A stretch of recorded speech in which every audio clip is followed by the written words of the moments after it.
You're on. Oh, and his family. Again, as always, it's good to be on communicating with the family because it ain't very many people that things we want to talk about and the things that we are thinking on. It's quite challenging for everybody. Find yourself, doing more inward meditation than you do outward speaking to anybody because it's Absolutely. just that kind of time.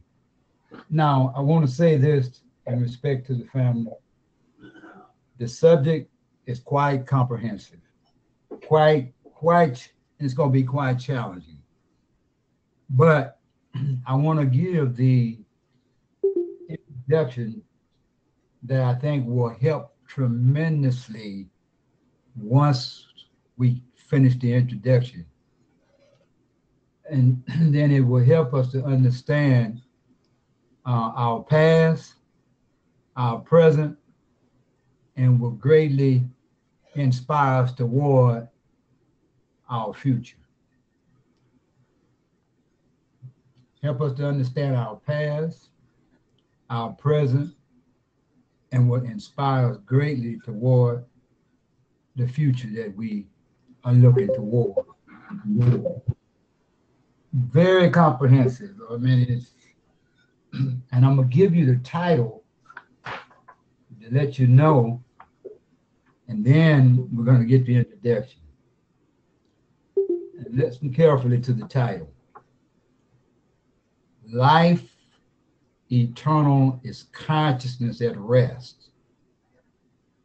In a beginning, consciousness moved from rest within itself to animate the physical universe, cosmos, as the observer of itself.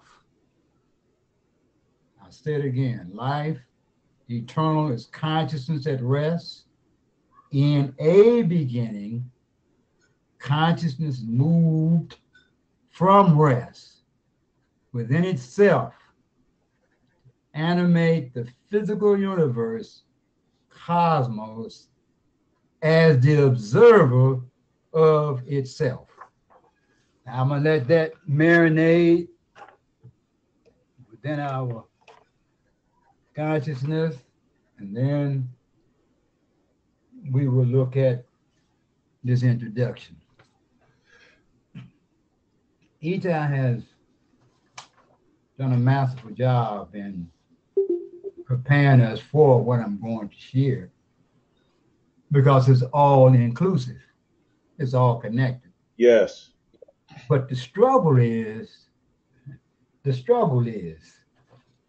how does it connect for everybody? And again, language really got to respect and value language. We continue to keep talking about the mastery of the phenomenology of the ancestors and what they have been able to do with this language. And it's just, I mean, it's amazing. It really is. And, but again, it was just a normal, it was just ordinary in our other state when we was in our divinity. But in this state of devolution and in the physical plane, it's quite challenging, quite challenging. Language again in definition, the power to define, as Abba Benami has mentioned, in the hands of, and he used the term evil men. But now we know who those evil men are. It ain't no European like that. Right. Okay? And you got to stop looking outside to try to find understanding about all the things that you've been taught, all the things that you have been given to bring you to where you are at this very point. So let's look at the term struggle. Now, most people, and a lot of us say, it's a real struggle. It become a cliche kind of speak in the community. Everything was a struggle. I mean, really, and everybody was talking about something different. But it was using this word struggle. Now, Eitai used the term a few days ago, and he said it has to be a struggle. I mean, it has to be a struggle. But I want to kind of share the definition here from Webster's 9th Collegiate Dictionary. Struggle, in the verb sense, it means to make strenuous or violent efforts against opposition, to contend. Now, I don't think anybody was really, when we thought about struggle, that's what we was talking about. Right. A violent, you understand, effort, against opposition. Well, first of all, supposing the opposition is you. Now, if the opposition is you, are you going to struggle against yourself? Are you going to go violent as you want? Not based upon what we've been taught. Eitai, could you put it on hold for a minute? This call keeps bugging me. That's all right. I got you. So, as I stated, I said, well, what if it's you, the opposition? How do you deal with that? And as we go through this information that I'm going to share, we're going to see we're going to have to be violent, but not violent as you understand. Right. But you're going to have to be violent in terms of reversing the condition that has been established. Right. That's what you really, really are struggling with. You're going to have to be violent against that, what has been given to you. And I'm going to give you a hint, and it goes back to this word we keep talking about, a mind. And I know how we feel about this mind. It's a major struggle to what? Not even use the word, let's know, not believe in it. Right.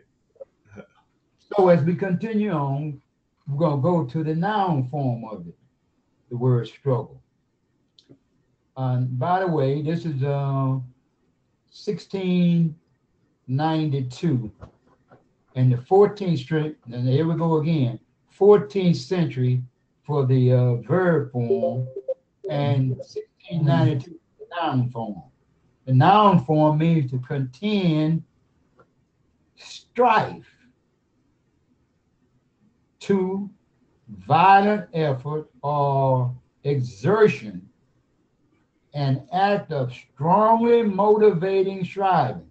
So now, if you don't get motivated from what we are teaching, you're not going to go against that which you believe is your real self. There's no way you can do it. Absolutely no way. Absolutely no way. So, wanted to get this lead in so that we can understand what this struggle is about. I mean, why it has to be a violent, effort made, toward this opposition. And first of all, let's take a look at something Abba Ben-Ami stated, An Imitation of Life. And he coined a term called, let there be darkness. Now you're going to see how all of this is connected up. Eitai done taught us well. But we are having serious struggle, with the teacher, because the teacher's all over the place. That's how we see it. He's all over the place. Nasik is all over the place. And I can't follow. And, but I want you to really hear today so that you can see what the struggle is. It ain't the teacher. You're the teacher. I heard Eitai say, I'm not your teacher. The teacher's internal. Right. But it's hard to grasp that because what? He's on the line every day talking. How do you grasp it? What do you mean he's not my teacher? And every day I'm listening to him. You're in the dualistic mindset. You have to see it that way. You can't see that's you because only when you see that's you talking, Right. now you begin to start to see and understand what the problem is. I want you to listen today carefully because I know how we think. I'm a victim, you know. I'm a victim, and every one of us is a victim, but Absolutely. we don't want to admit it though. We want to blame somebody else because that's the old paradigm. It Right. ain't never me. It's always someone else. So I'm gonna go to page 1 in the chapter, Let There Be Darkness. And I'm not saying anything that you haven't heard, but I will be saying some things you haven't heard. That's gonna be your challenge. But right now, fundamentally, foundationally, we're gonna deal with what you've heard before. So follow along. We're reading on page 1, Let There Be Darkness. And I have always asked myself the question, why did he write, Let There Be Darkness? Now I see and understand the power of dualism. The power of dualism. We read, he says, I vividly recall the words of John the Revelator, who can make war with the beast? Now, when we hear this term, Right. based upon our religious, vernacular, our religious persuasion, our religious experience, our religious beliefs, we then think in terms of something external. Right. And he said, wrestling with this, this war, he said, well, how can one survive? How can you survive? How can you make war with the beast and survive? Well, we have not survived. That's been the problem. We have not survived. But because we still in the physical and we have not left the physical plane, we think we've survived. But we're going to see as we continue on. He said also, and the great dragon standing before the woman to devour all the tasty seeds of understanding. So if we've really been listening, this gives you a key here. Seeds. Seeds are things that are planted in order for them to germinate and to bring forth results or fruit. But he said, taste the seeds. But the seeds of the dragon and the seeds of the devil, they haven't been tasty. They have been very, very bitter. The conditions that we've lived been very, very bitter. Have not been sweet at all. The taste buds, the 5 senses that we've been talking about, they haven't been good at all. Spiritual warfare is a war of words. But the words I speak unto you come from and are spirit. These words articulate something biblically called truth. They are at war against universally accepted lies. Lies that define when an individual is living, when a civilization is great, lies that pay teachers their salary and give children their pride. Understandably, much is at stake. Any pride that we have had or we think we have, it comes from being able to matriculate through what Eitai keep talking to us about is this what? Education, this, what's the term you always use, Eitai? Compulsory education program. Compulsory education. That's what gave us our pride. Other than that, we haven't had any pride. And we always question ourselves, It says, as a matter of fact, predetermined definitions have been in place now for the entire existence of this civilization, the civilization of deception.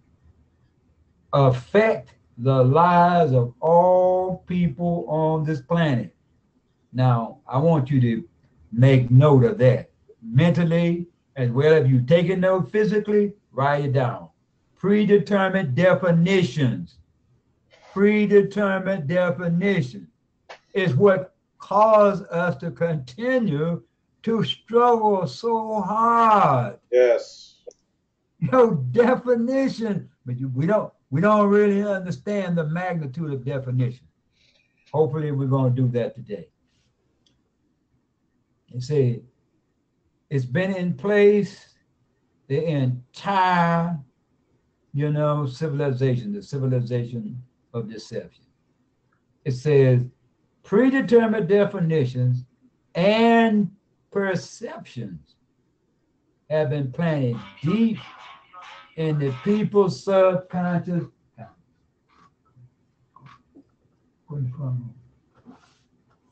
Deep in the subconscious minds.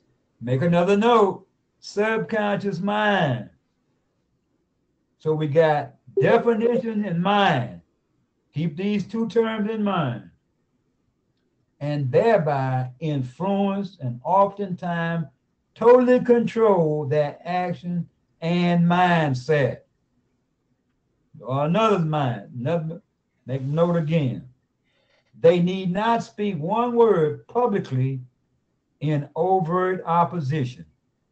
Now remember, you at war against opposition. This is what you have war with. But we don't understand what the war that we're in opposition is about. We think the war is something external. War is internal. War is internal. It says, keep in mind, one need not publicly, overtly, perceive anything in opposition. Their ingrained definition, ingrained, will cause them to automatically misunderstand and subsequently oppose. Therein lies what we're having problem with the teacher. You're having problem internally based upon your predetermined definition with yourself, and then naturally you must be in opposition with whomever else is in not agreement with you. You must be in opposition. Continuing on. They are the unknown army, trained to defend the lies and prolong the destructive civilization. Now, we're going to hold right there. And we're going to move down to the Hebrew concept of darkness. Now, we just got through reading Let There Be Darkness from Imitation of Light, the first chapter, first page, talking about definitions holding people in captivity, causing them to automatically misunderstand. Now, let's go to the biblical writing, Genesis, the first chapter. Now, if this term, darkness, is one of the key terms in here, then you got to already understand. You start off in what? In opposition to what you're finna read. That's right. You start off in opposition, confused. We got to hear us today, please. Darkness. The number is 2825. The root is 2821. Darkness. And it says to be dark as withholding. Key term, make note, withholding. And it said withholding light. Now, Eitai taught us about, he says sound and light is everything. Everything is connected to sound and light. But this key word here, to be dark, in parentheses, as withholding light. Now let's go back to consciousness at rest, moved upon the waters, sound, and sound, you understand, became light. And now sound is some kind of utterance of something that you hear. So if it's words that you are hearing a sound. And if it's words that you hear, which is a sound, and these words that I'm hearing is not in unison with what I already believe, the meaning of the word, and the process by how I apply this word, I start off in opposition, whether I know it or not. I start off confused, in disagreement.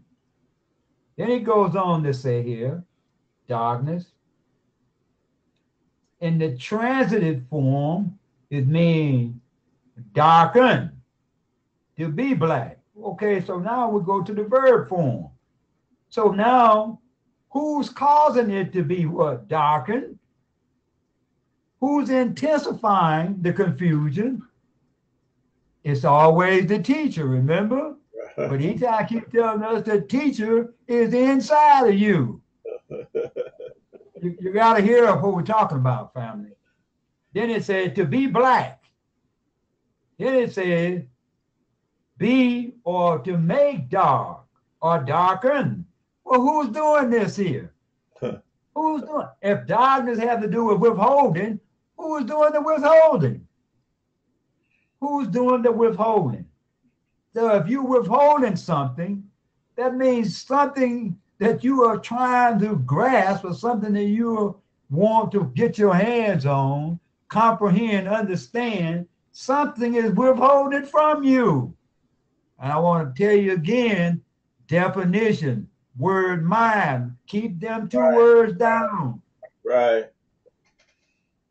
Because we really got to understand. It says to cause to be dark or to cause to be darkened, to cause to have more greater darkness. Then it says to be dim. Dim. Then the final one it says to hide. To hide. So if something is being withheld, you know, if it's hidden, it's being withheld. Because we have no access to it. It's being withheld. It's hid. So now, we got to understand as we continue on. Now let's move to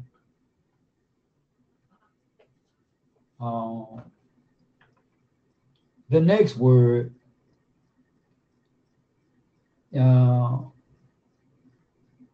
This Hebrew word, it has to do with asking a question like, for what? Okay. Now, here, when you think about the concept of darkness and how, you know, and the Hebrew word for darkness is koshik. Koshik. Okay. And when you start to ask the question, you know, as to for what, or in the English you would say why? Why darkness? For what? Why? Why darkness? Well, darkness was a part of, quote unquote, everything being at rest in an organic, in a eternal cycle of divinity. Now, and he said predetermined definitions is what hold the people in captivity. Now, when we look at predetermined, that means something prior to or something before. Now, then when we look at the Hebrew of it, you know, and sometimes we look at these terms and we hear, for instance, a word lehadir. Lehadir means, you know, the root of it is gader. It's like a fence. Uh-huh. Okay, gader is a fence. Uh-huh. So when you think of a literal fence, and people do this all the time, you see people put fences out in front of their houses, right? So what is the fence for? And it's supposed to be something, you know, to protect, you know what I'm saying, intruders from coming on your lawn, walking on your beautiful grass. But it's a psychological thing. It's really a psychological thing. Because if they want to come in, they just what? You know, come on in, you know. But now we got fences walled up, you know. If you go to South Africa, you know, in certain areas, particularly in South Africa, you got fences so high, all kind of barbed wire, everything. You can't get into people's houses. So again, it's a psychological thing for protection. So when we hear the word lihadir, it means okay, you know, which is a predetermined definition. And what does it do? Okay, it limits one's way of thinking. Did you ever think predetermined definition? What they do, they limit the way you think. That's exactly what happened. Right. They limit the way you think. They create boundaries. They create boundaries. And once the boundaries are established, based upon your what? You know, education and the experience that you've had, you're not going beyond those boundaries. Those boundaries are what? Established for you to what? Work within, stay within, not to go past the boundaries. Now you better understand law. You know, the law keeps you within what? Limits of being obedient. And it's saying these laws, you understand, become what? The boundaries that if you violate those laws, you then subject to punishment. So you see how all of this is really working, you know, in, you know, our thought process. It protects a particular train of thought. That's what definitions do. They protect a particular train of thought. Outside of that train of thought, you're not going there. That's the struggle. That is the struggle. And when that happens, family, definitions, bottom line, make you real rigid. Real rigid. Real rigid. Now, what we're going to do, each I want you to pull up Deuteronomy 6th chapter, verse 4. Got you. Deuteronomy 6th chapter, verse 4. 1 second. Deuteronomy 6th chapter, verse 4.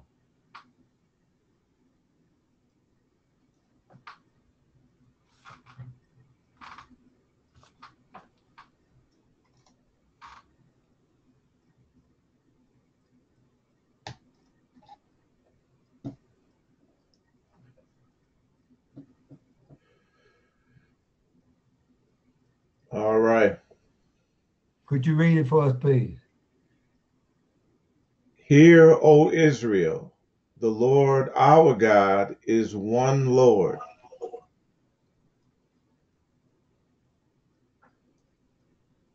Is that it?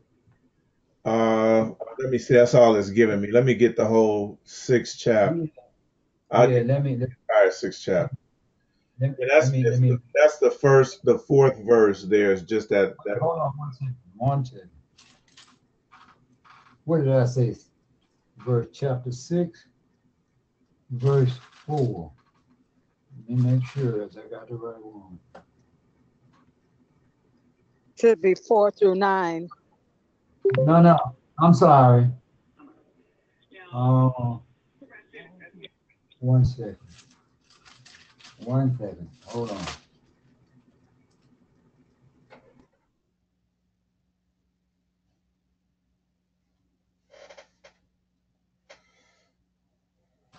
We're gonna read it in two places. Sixth chapter, verses 1 through 4, and then we're gonna read it in the fourth chapter, 1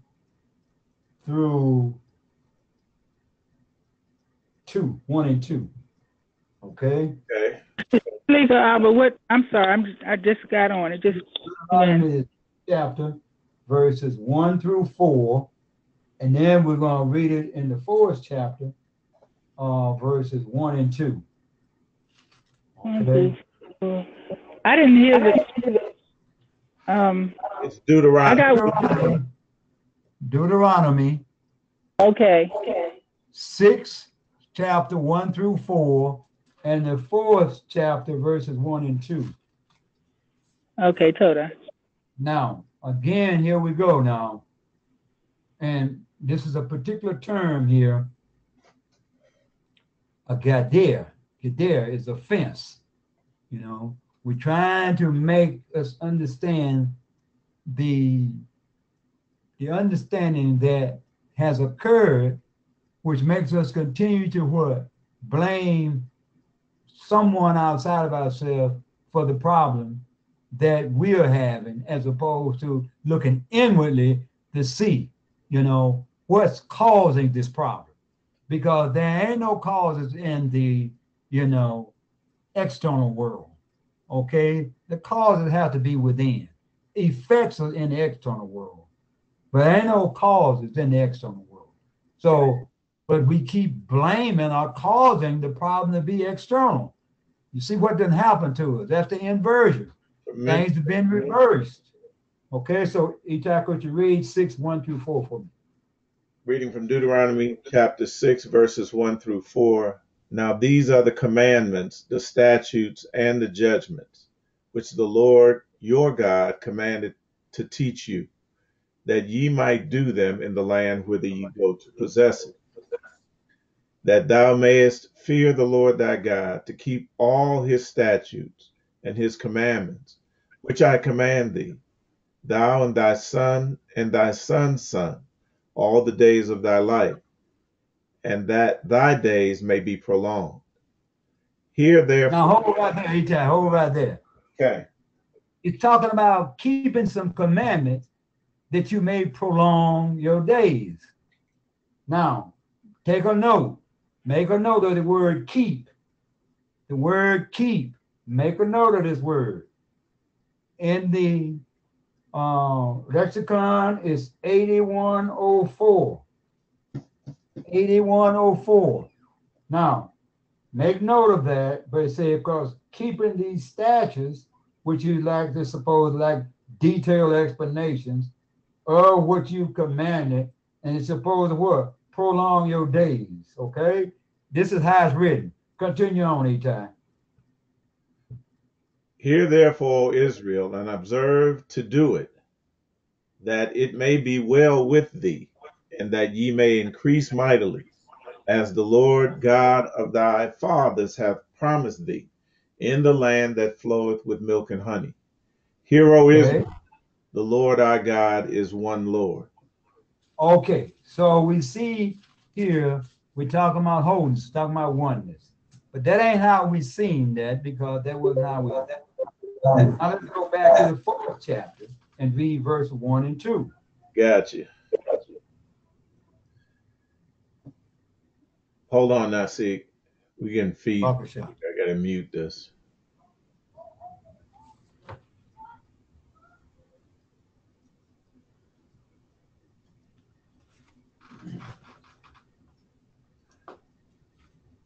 reading from Deuteronomy, the 4th chapter, verses 1 and 2. Now therefore hearken, O Israel, unto the statutes and unto the judgments which I teach you, for to do them, that ye may live and go in and possess the land which the Lord God of your fathers giveth you. Ye shall not add unto the word which I command you, neither shall ye diminish aught from it, that ye may keep the commandments of the Lord, which Lord your God, which I command you. That word again, 8104 is key. Now, we read the other day Isaiah 64 and 4. We're not going to read it now, but I'm just having us to reflect back. It says, man has not heard since the beginning. Eitai put on the board the significance and the connection between hear, the ear, and how significant this term hearing in the ears are. And so now, but we read where it says men have not heard. So let's ask the question then as to what's preventing us from hearing. Let's go back to, the power to define in the hands of evil men. Well, let's think about who are the evil men now, And then we got to ask ourselves that if we are not hearing, something is preventing us from hearing. Predetermined definitions prevents you from hearing. Anything outside of what you have been programmed by the mind to believe is the parameter that you are working from. That's Anything right. outside of those boundaries, you cannot hear that. That's in opposition to you. And you feel that that individual is trying to attack you. That individual that's talking to you, he's the problem. You gotta hear me now. He's the problem. It ain't never me. It's always someone is attacking me. Someone is this. But when you start to understand that someone is what me, and me and that somebody, we all are one, then we all are attacking one another. Now, let's go back to the word 8104. And we're going to look at this word in the Hebrew. 8104. And we're going to see, and it's going to help us to understand just a little bit better what we're saying here. 8104. I hadn't turned away from it. 8104. Here we go. The word is Shema. Shema. A prime root, probably to hedge about, as with thorns, i.e., to guard, generally to protect. As I said now, lihadir, gader is a fence. So people put up fence. So in other words, the power to define really is like what? It's putting up a defense, and it's putting up boundaries for supposedly your protection. Right. What it does, it actually limits you. It brings a limit to you. It gives you boundaries that you can't go outside of based upon your definition. Now see, it's an internal overseer. Cain, there you go. Excellent point. Internal overseer that we are not even aware that exists.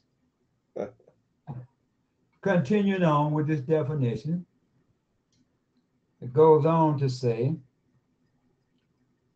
generally to protect, to attend to, etc. Beware, be circumspect,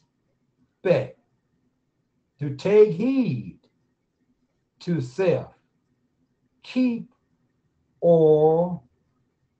keeper, self, and so that you can look narrowly. Now, this is the key point that I wanted to get to look narrowly, not in a broader sense, but it always keeping you looking in a narrow sense. So you can't go outside of these boundaries. Now, all of this is what? Definitions. Now, all of this has to do with the term darkness. Withholding something from you, because if I withhold it from you, it limits your understanding, and it limits you in that which you are going to what? Even consider that may even be that which is what? Causing the problem that's already in me. Now let's go, Eitai. I think it's the 29th chapter, 30th chapter of Deuteronomy, and this will get us to our last point. Deuteronomy, the last chapter, 30th chapter, I think it is. Let me see. Okay. 30. Okay, one second. Yeah, 30th chapter. All right. One second here.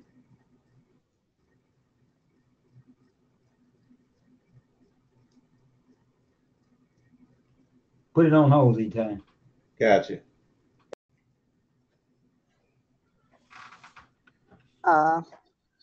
Nasik, this is Sharona. Can you hear me?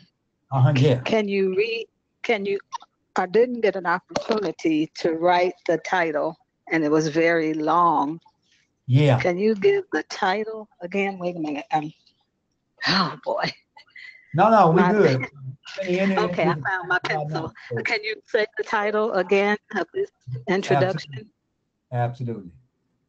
Any other questions, family? Comments?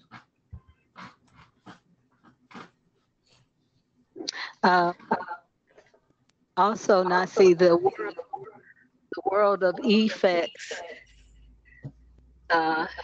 like you say, it's not a affect. It's a result. It's a mirroring of you from within. This is. Go ahead. Say that again, Sean. The world of effect. Yes, it's not an affect, because the world that you're looking at is an effect, which comes after the affect. The affect was within. So the effect is a mirror of the affect, which came from within. That's how I see that. It might sound complicated. No, it's not complicated. It's not. Well, definitions. It's just again, when you hear something,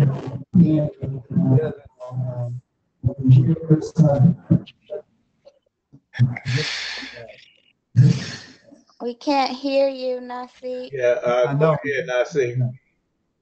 Have too many microphones open at the time. Okay. Yeah, again, it's just what we were saying earlier.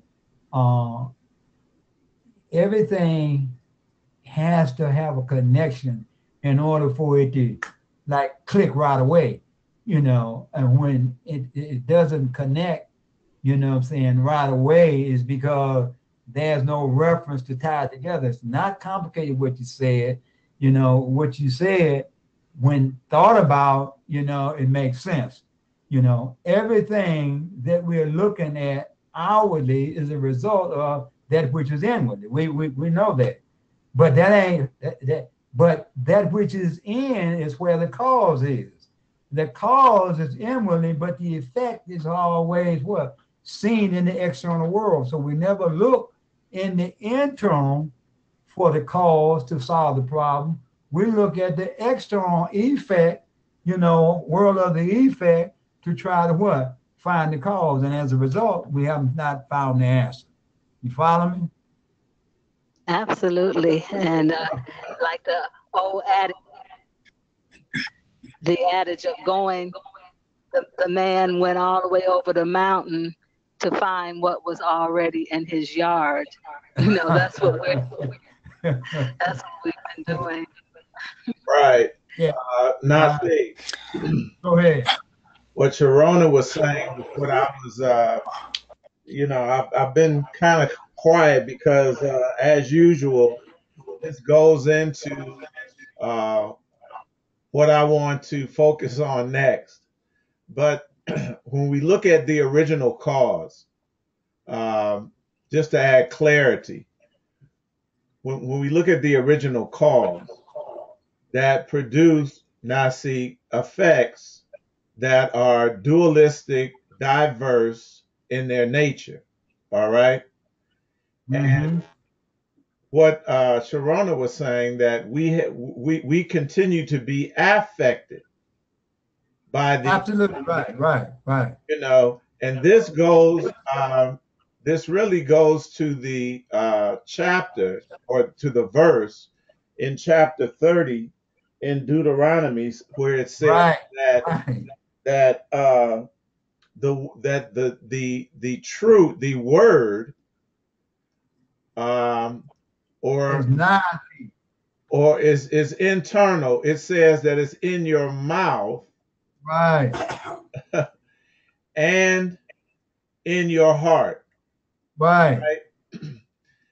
We're going to go into real detail about this at a later date, but this is absolutely true that That's right. we have, we have been affected, and the major affect has been what we call the making of a mind. Absolutely. Right. And the mind diverts from what? The heart, the internal. And it puts everything in the effect of external, extraneous. Right. And right in the middle of the heart is the what? In between the H and the T. Ear. Absolutely. Yep. That's why it's resonating so much with me. I'm hearing with my heart. That's it. I am making happen the desires of my heart. And I've been concentrating on that. And it makes things a lot clearer. Look, that's the science. That's the science right here. So looks like we're beginning to get this. I got it. Yep. Right. All right. Yeah. That's talk about that breakdown. Original cause that produced the effect, but we continue to be affected. That's correct. Profoundly. That brings it profoundly. Let me put that profoundly. Yes. Getting away from it. Yep. All right. I think So, Nasik. Yes, sir. Wholeness family. Wholeness. So what I think that was called before what she said about the heart and the ear being there. And Abba would always talk about the eternal organ, which would be the ear. So is that correct? No, he never said the ear was the eternal organ. He said the ear was the most important, organ on the body. That was his whole teaching. But he said the internal organs, he called them the soul. Okay? Internal organ, he referred to them as the soul, but he said the most important organ on the body was the ear. And so now we have a greater understanding of what he meant by the ear, because see, it's two ways of consumption: the things that you consume by the mouth and the things that you consume by the ear. Now, both of them is, has the, this effect. You can eat the wrong things physically and have, a major effect. Just like you can hear the wrong thing and, or don't hear with the heart, and in hearing, believing that, it's the mind, so to speak, it's going to have a profound effect, you know. So we can see that the ear, you know, is more the organic organ and significant in terms of us as we journey, you know, back to our former station. That would be, you know, the most significant organ. You know. To help out, This is Corey, I don't know if Yakini you heard tonight. yesterday, we were saying that uh, that the four organs, seeing, the eyes, the tongue, tasting, The five senses. the organ of you know, touch, through the skin, and what is the other organ? Smell. And smell. That these go directly to the brain and therefore to the mind. But the ear, hearing sound, because sound was primary in creation, that it goes straight to the heart, Ear, hear, heart, all connected. They all have ear central in their composition, rather.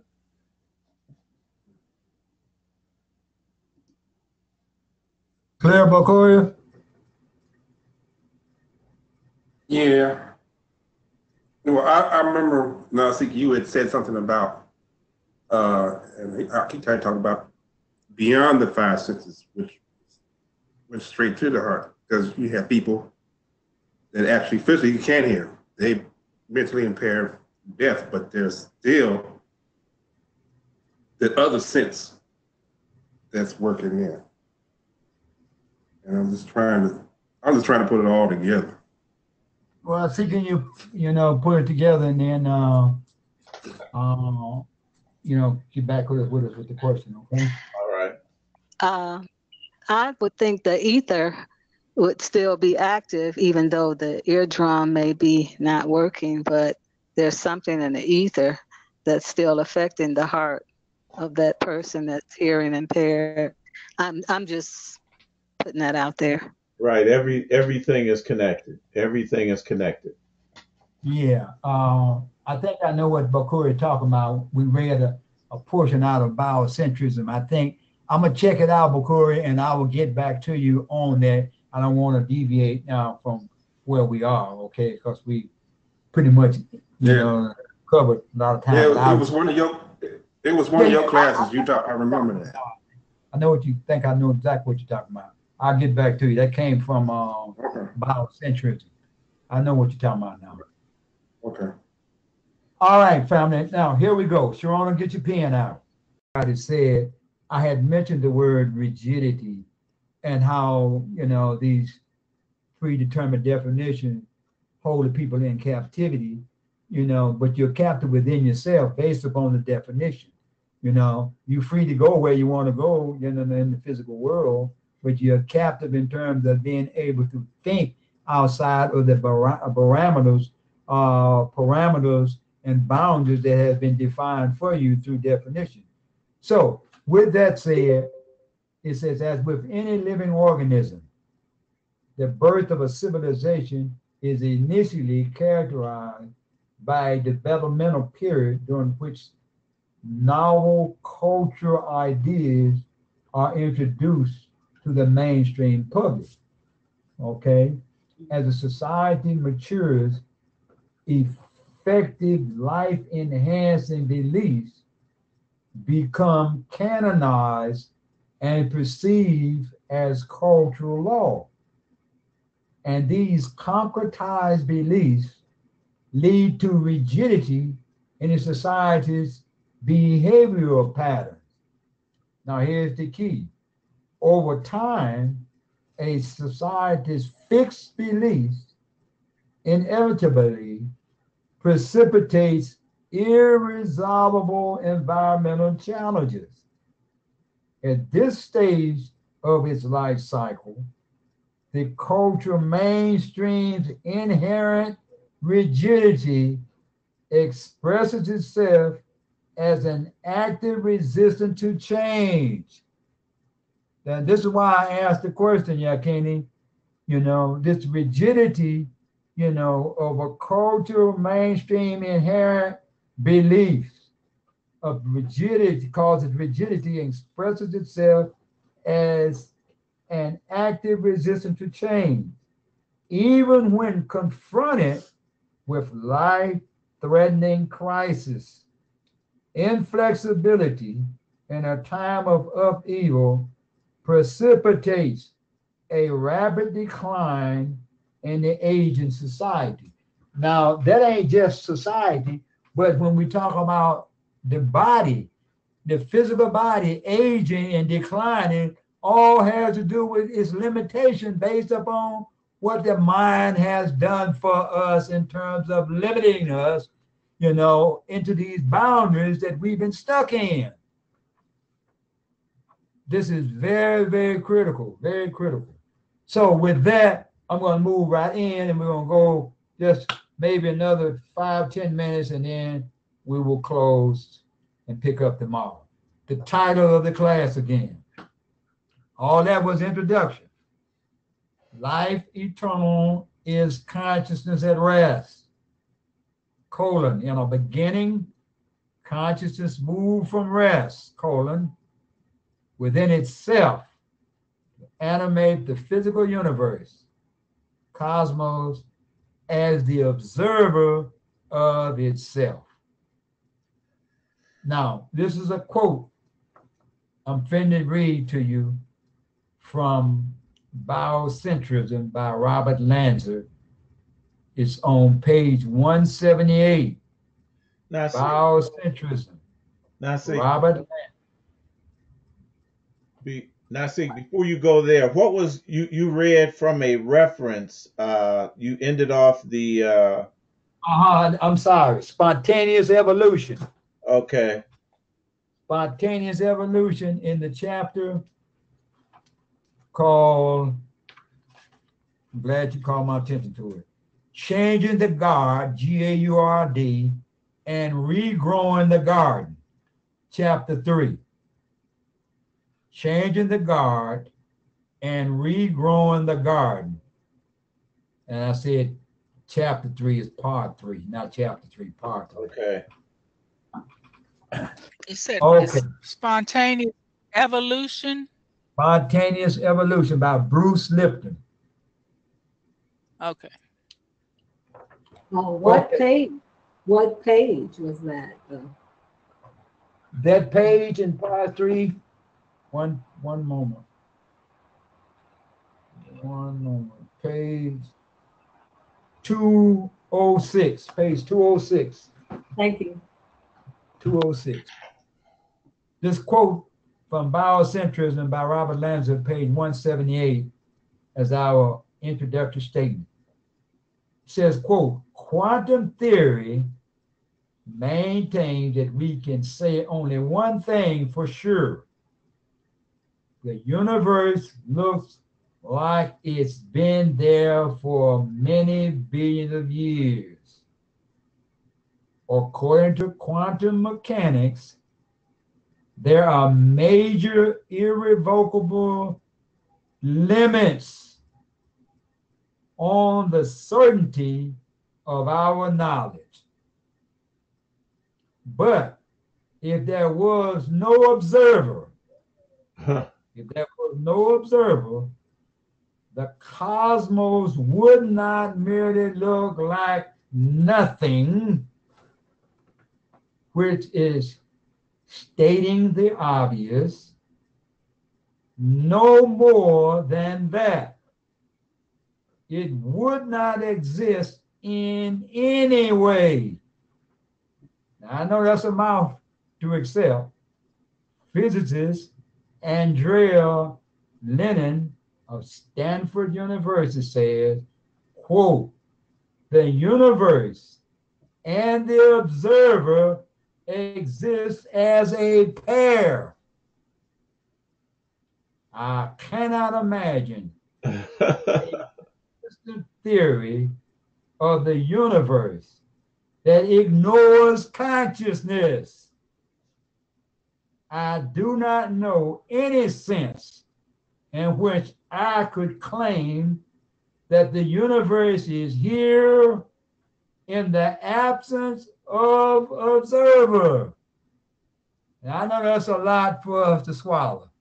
Gotta meditate on that, though. Uh, Gotta meditate on that, though. meditate on it there, you try. Comprehend what they're saying.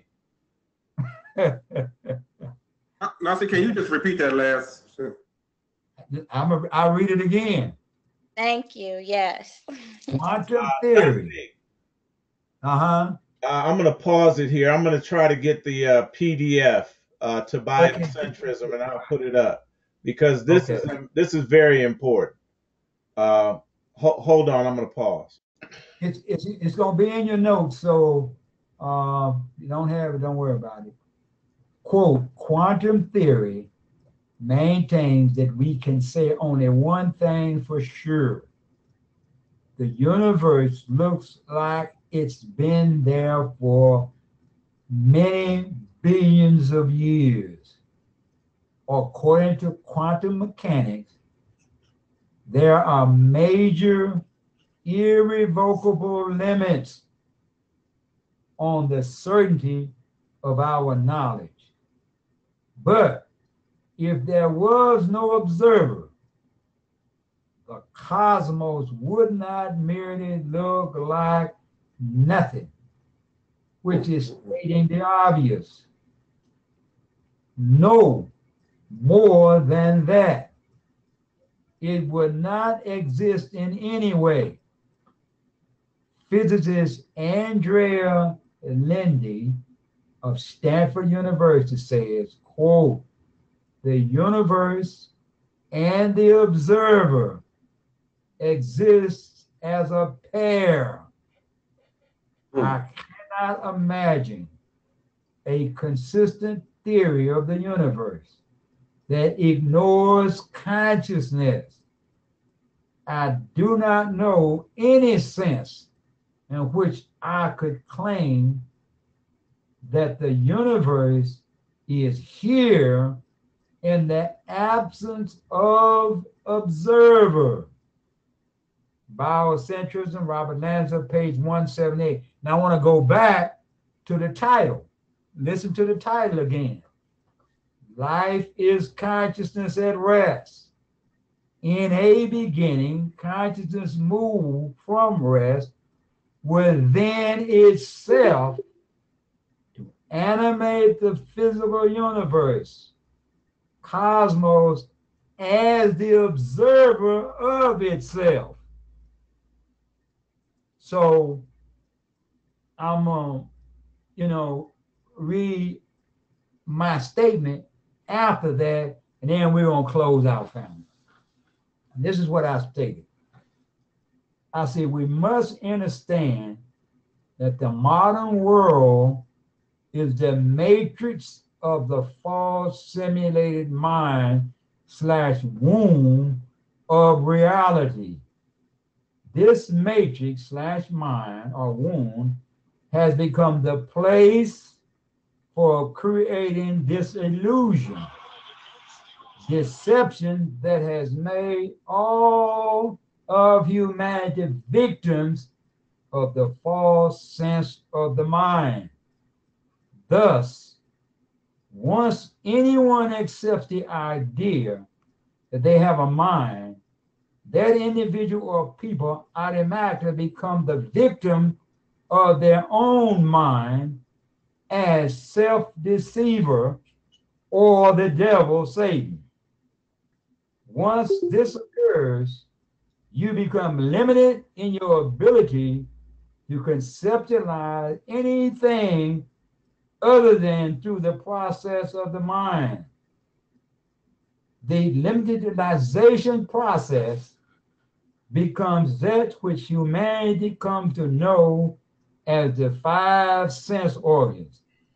At this point, the parameters we are trapped within, we have been primed to accept the concept of a third eye, which is called the pineal gland.